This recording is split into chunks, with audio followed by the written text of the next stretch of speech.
வணக்கம் மக்களே. டெல்டா பகுதி மக்களுக்கு வர ஏப்ரல் 4ஆம் தேதி முதல் வெள்ளி, சனி, ஞாயிறு 3 நாட்கள் மட்டும் இயங்கக்கூடிய ஒரு பகல் நேர கிட்டத்தட்ட ஒரு 6 அன்ரிசர்வ்டு பெட்டிகளை கொண்ட ஒரு புதிய ட்ரெயினை இயக்குகிறது தெற்கு ரயில்வே அப்படின்னு சொல்லலாம். அதுதான் திருச்சிராப்பள்ளி தாம்பரம் இன்டர்சிட்டி எக்ஸ்பிரஸ். இது ஏற்கனவே கும்பமேளாவுக்கு முன்னாடி இந்த ட்ரெயின் இயக்கியிருந்தாங்க, ஜனவரி 19 வரைக்கும். இந்த உத்தரப்பிரதேசத்தில் அந்த கும்பமேளாவை முன்னிட்டு இந்தியா முழுவதும் பல ட்ரெயின் ரேக்கெல்லாம் உத்தரப்பிரதேசம் நோக்கி சென்றதுனால இந்த ட்ரெயினை ரினியூ பண்ணலை, நீட்டிக்கலை. அதுக்கப்புறம் தொடர்ந்து பல்வேறு அழுத்தம் காரணமாக இந்த ட்ரெயினை இப்போ வாரத்தில் 3 நாள் மட்டும் இயக்குறாங்க. ஏற்கனவே இதுக்கு இன்டர்சிட்டி எக்ஸ்பிரஸ் திங்கட்கிழமை வியாழக்கிழமை தவிர மீதி வாரத்தில் 5 நாள் இயக்கியிருந்தாங்க. இப்போ 3 நாள் மட்டும் இயக்குறாங்க. இது ஏப்ரல் 4ஆம் தேதியிலேருந்து ஏப்ரல் 28 வரைக்கும் கிட்டத்தட்ட 12 ட்ரிப் அப்படின்னு சொல்கிறாங்க. ஆனால் தொடர்ந்து அழுத்தம் கொடுக்கப்பட்டு இது நிரந்தரமாக்குறதுக்கு ரயில் பணிகள் சங்கம் உட்பட அனைத்து அமைப்புகளும் தொடர்ந்து போராடும் அப்படின்னு சொல்கிறாங்க. இந்த ட்ரெயின் வழக்கம் போல் அதே ட்ரெயின் டைமிங் தான். இந்த ட்ரெயினோட நம்பர் அதே பழைய இன்டர்சிட்டி எக்ஸ்பிரஸாக, அதாவது 06190 06192 அப்படின்னு இந்த ட்ரெயின். இது திருச்சி தாம்பரம், தாம்பரம் திருச்சி. திருச்சியில் காலையில் 5:35, தஞ்சாவூர் 6:25, பாபநாசம் 6:45, கும்பகோணம் 7 மணி, மயிலாடுதுறை 7:30, சிதம்பரம், திருப்பாப்புலியூர், செங்கல்பட்டு போய் கடைசியில் தாம்பரம் 12:30க்கு அடையுது. அதே மாதிரி திருப்பி தாம்பரத்துலேருந்து மதியம் 3:45க்கு எடுக்கப்பட்டு திருப்பாப்புலியூர், சிதம்பரம், மயிலாடுதுறை, கும்பகோணம் வழியாக திருச்சிக்கு நைட்டு 10:40க்கு சேருது அப்படிங்கிற தகவல் தெற்கு ரயில்வேலேருந்து வெளியிட்டிருக்காங்க. இந்த ட்ரெயினை தினந்தோறும் இயக்கணும் அப்படிங்கிறதான் பொதுமக்களுடைய நெடுநாள் கோரிக்கை.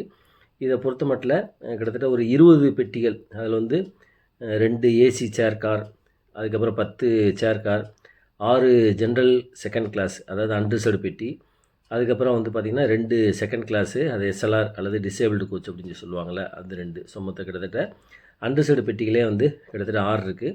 இந்த சேர் கார் பார்த்திங்கன்னா உட்காந்துட்டு போகிற மாதிரி, பழைய இதில் ஸ்லீப்பராக இருந்துச்சு, அதை இப்போ சேர் காராக மாற்றிருக்காங்க. இது நல்ல ஒரு வரவேற்கத்தக்க ட்ரெயின் தான் சொல்லி பார்க்கலாம். வர்ற ஏப்ரல் மாதம் 4ஆம் தேதியிலேருந்து வெள்ளி, சனி, ஞாயிறு 3 நாட்களுக்கு இந்த ட்ரெயின் இயங்குது. மீதி நாட்கள்லையுமே சரி இதே டைமிங்கில் மற்ற ட்ரெயின்லாம் இயங்குது. அதை நீங்கள் கொஞ்சம் கணக்கில் வச்சுட்டிங்கன்னா அதில் நீங்கள் பயணம் செய்யலாம். இந்த ட்ரெயின் நிறையா அன்ரிசர்வ்டு கம்பார்ட்மெண்ட் அதிகமாக இருக்கிறதுனாலையும், இன்னொன்று சேர் கார் இருக்கிறதுனாலையும் சரி, அதனால் திடீர்னு ரிசர்வேஷன் கிடைக்காதவங்க, சோழன்லேயோ அல்லது நைட் உழவன் எக்ஸ்பிரஸ்ஸு, மன்னார்குடி இந்த மாதிரி ட்ரெயினில் இடம் கிடைக்காதவங்க இந்த ட்ரெயினை பயன்படுத்தி நீங்கள் நம்ம டெல்டா பகுதி மக்கள் சென்னைக்கும், சென்னையிலேருந்து திருப்பி டெல்டாவுக்கும் வரலாம். பொதுமக்கள் மத்தியில் நிறையா ட்ரெயினுக்கு ஆதரவு வேண்டும் அப்படிங்கிறதா ரயில் பணிகள் சங்கம் உட்பட அனைத்து பேருடைய கோரிக்கையாக இருக்குது. ஏன் அப்படின்னா, இப்போ இதே ட்ரெயின் முன்னால் இன்டர்சிட்டி எக்ஸ்பிரஸ்ஸாக இதே டைமிங்கில் இயக்கையில் வாரத்தில் 5 நாள் இயக்கியிருந்தாங்க, திங்கட்கிழமையும் வியாழக்கிழமை தவிர. அப்போ ரயில்வே அதிகாரிகள் சொன்ன கருத்து என்ன அப்படின்னா, வீக் நாட்கள் அதாவது வார நாட்களில் இந்த ட்ரெயினுக்கு அந்தளவுக்கு பேட்ரனேஜ் ஆதரவு இல்லை, மற்ற நாட்கள்லாம் வெள்ளி, சனி, ஞாயிறு அந்த அளவுக்கு நல்ல ஆதரவு இருக்குது அப்படின்னு சொன்னாங்க. அப்போ நாம் தான் என்ன செய்யணும் அப்படின்னா, ட்ரெயினை அதிகமாக பயன்படுத்திக்கிறணும். இதில் கிட்டத்தட்ட டிக்கெட்லாம் பார்த்திங்கன்னா 100 ரூபா, 120 ரூபா அவ்வளோதான் இருக்கும். சேர் காரை பொறுத்த மட்டும் கூட ஒரு 20 ரூபா, 30 ரூபா, கிட்டத்தட்ட 200 ரூபாய்க்கு மேலே இருக்காது. நான் சொல்கிறது செகண்ட் சிட்டிங்கு. ஏசியில் கொஞ்சம் 400 ரூபா, 500 ரூபா அந்த மாதிரி இருக்கும். இதே இந்த ஏசியில் 400 ரூபா, 500 ரூபாங்கிறது சாதாரணமாக நீங்கள் பஸ்ஸிலேயே பார்த்தீங்கன்னா குறைஞ்சது 400 ரூபா, 500 ரூபா இருக்கும். ஸோ அதனால் பொதுமக்கள் இந்த ட்ரெயினை பயன்படுத்திக்கிறணும். நம்ம எல்லோரும் இந்த ட்ரெயினை பயன்படுத்தினா தான் இந்த ட்ரெயினை நிரந்தரமாக்குறதுக்கு வழிவகுக்க முடியும்.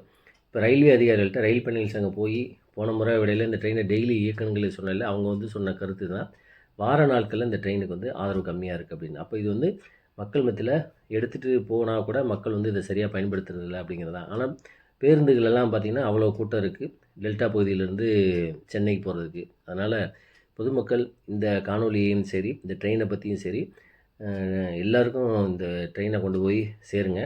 குறிப்பாக நீங்கள் ரிசர்வேஷன் பண்ணாலும் பண்ணிக்கோங்க, அது ஒன்றும் பிரச்சனை இல்லை. அன்ரிசர்வ்டு கம்பார்ட்மெண்ட்டே 6 பெட்டி இருக்கிறதுனால அதிலே நீங்கள் பயணம் செய்யலாம். நீங்கள் ரிசர்வேஷன் பண்ணால் கூட உங்களுக்கு கூடுதலாக 15 ரூபா அல்லது 20 ரூபா தான் வரும். அதனால் அந்த ரிசர்வேஷன் சார்ஜ் தான் போடுவாங்க. அதனால் இந்த ட்ரெயினை நம்பி நீங்கள் ட்ராவல் பண்ணலாம். இப்போதைக்குள்ள ஏப்ரல் மாதம் முழுவதும் நீங்கள் சம்மர் வெக்கேஷன் டைமில் நீங்கள் ட்ராவல் பண்ணுறதுக்கு இந்த ட்ரெயினை பயன்படுத்தலாம். வெள்ளி, சனி, ஞாயிறு 3 நாட்கள் இயக்கப்படுகிறது. நான் சொன்ன அதே டைமிங்ஸ் தான், பழைய இன்டர்சிட்டி இயங்கின ட்ரெயின் தான். இதில் தாம்பரத்தில் எடுக்கிறது 3:45க்கு எடுக்கிறாங்க. பழைய இதில் 3க்கு எடுத்தாங்க, இப்போ கொஞ்சம் ரிவைஸ் பண்ணி 3:45க்கு எடுக்கிறாங்க. அது ஏன் அப்படின்னு தெரியல. அது ஏதாவது வந்து கிராசிங் அந்த மாதிரி இதாக இருந்திருக்கும். அதனால் மற்றபடி போய் சேர அதே மாதிரி காலையில் திருச்சியில் பழைய டைம் 5:35, அதே மாதிரி தஞ்சாவூர் பாபநாசம் அந்த மாதிரிலாம் அதே டைமிங் தான் ஃபாலோ பண்ணுறாங்க. ஸோ அதனால் பொதுமக்கள் இந்த ட்ரெயினை சிறப்பாக பயன்படுத்திக்கோங்க. தயவுசெய்து இந்த வீடியோவும் சரி, இந்த ட்ரெயினை தொடர்பான செய்திகளையும் சரி உங்கள் வாட்ஸ்அப் குரூப்லலாம் பகிர்ந்து கொள்ளுங்கள். எல்லாத்துலேயும் வந்து பேசையில் இந்த ட்ரெயினை பற்றி கொஞ்சம் பேசி, யாராவது அடிக்கடி சென்னை ட்ராவல் பண்ணுறவங்களுக்கு வெள்ளி சனி ஞாயிறு 3 ட்ரெயின், இது கிட்டத்தட்ட முழுவதும் அன்ரிசர்வ்ட் ட்ரெயின் மாதிரி தான். அதனால் சோழன் டிக்கெட் கிடைக்காதவங்கலாம் வந்து இந்த ட்ரெயினில் ட்ராவல் பண்ணுறதுக்கு நல்ல ஒரு அருமையான ஒரு ட்ரெயின். அதனால் இந்த ட்ரெயினை பற்றி எல்லோரும் குறிப்பாக டெல்டா பகுதிகளில் இந்த ட்ரெயினை பற்றி ஒரு நல்ல அவேர்னஸை கொண்டு வரணும். ஏன் அப்படின்னா டெல்டா பகுதியில் நிறைய ஸ்டாப்பிங் இருக்குது. சீர்காழி, சிதம்பரம், கடலூர், திருப்பாப்புலியூர், பண்ருட்டி, அதேமாதிரி இந்த சைடு பார்த்திங்கன்னா கும்பகோணம், இந்த மாதிரிலாம் பாபநாசம், எல்லா ஊர்லேயும் நிறுத்தங்கள் இருக்கிறதுனால இந்த ட்ரெயினுக்கு வந்து நல்ல குறிப்பாக இந்த ட்ரெயின் வந்து டெல்டா பகுதியில் மக்களுக்காக மட்டுமே இயங்கக்கூடிய ஒரு ட்ரெயினாக பார்க்கப்படுகிறது. அதனால் இந்த ட்ரெயினை கொண்டு போய் எல்லோரிடம் சேருங்கள். நன்றி, வணக்கம்.